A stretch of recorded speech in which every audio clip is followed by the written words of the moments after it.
Preparing to move a fifth-wheel RV can be an exciting time. But if things go wrong, they can be costly. We're going to share with you some tips and tricks to make sure costly mistakes, like this, are avoided. Today, we are preparing to move the location of our Heartland Bighorn RV. We will be using our Chevy Silverado 2500 HD.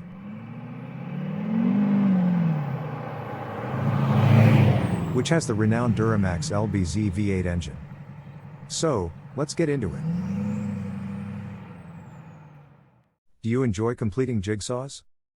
Each piece of the puzzle plays an important role. If a piece is missing, the puzzle cannot be completed. The same can be said when preparing to tow an RV. So, our first tip is to have a routine. Make a checklist to follow, one for inside, and one for out. Today we are going to focus on our outside routine. The first thing we do is bring in the 4 slide outs. This is done with the use of a button on the inside console or with the use of a button by the battery in the basement compartment.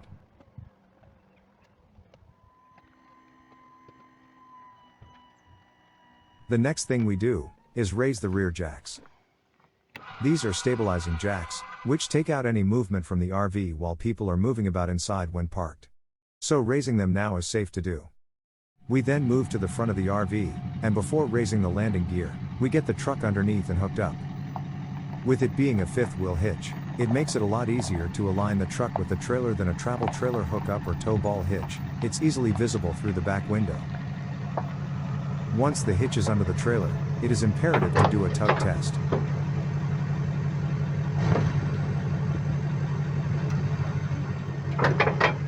As you can see, on our first attempt, the hitch didn't latch. Had we not had the landing gear down, the trailer would have dropped onto the bed and caused monumental damage. So to avoid that, always, do a tug test.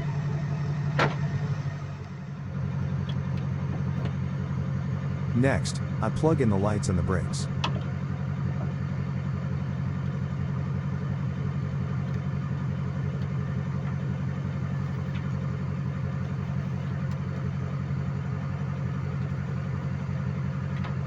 Once that's done, it's then time to raise the landing gear.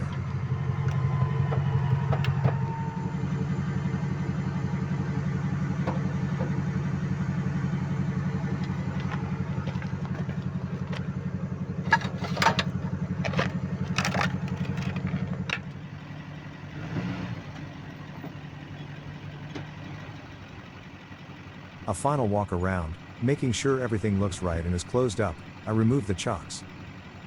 Chocks are an essential piece of kit with any trailer. There are no parking brakes on these trailers, so when it is parked, I always keep chocks underneath the wheels to help keep it from rolling. I opt for solid wood chocks that are very large. I have used plastic ones before, but I have had instances where these have been crushed. So, as good practice, chock your trailer.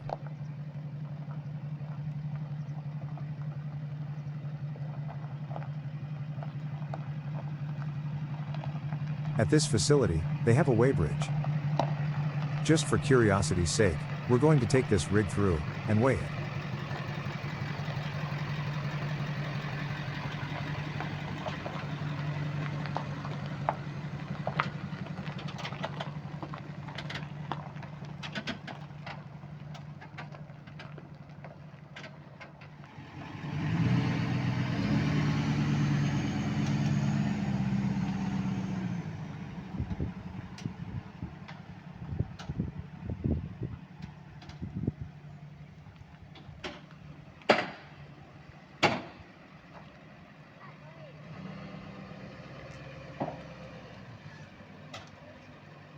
You're all right.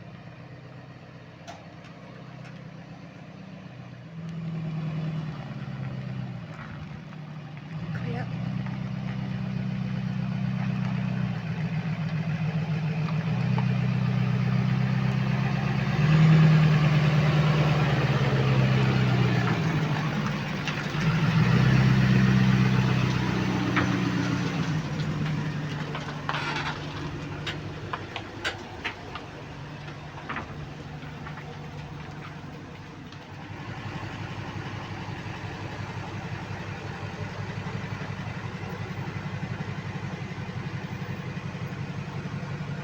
We make sure the truck is off the scales.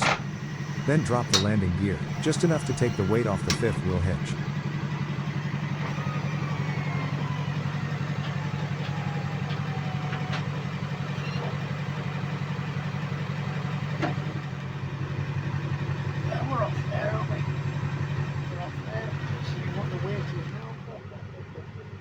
The trailer is just over 7 tons, fully loaded and with a full tank of water. Normally I would travel with all tanks empty. However, where I am going has no water facilities, so I'm taking what I can. We've now lifted the landing gear, with only the trailer's axle's weight on the scale.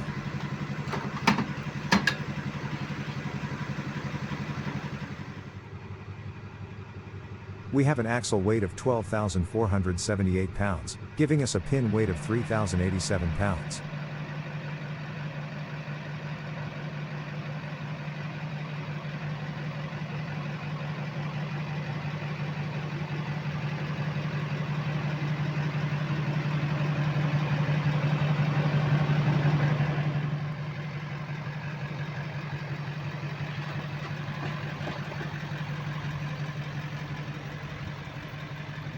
With that, we're gonna hit the road, and head to our next destination.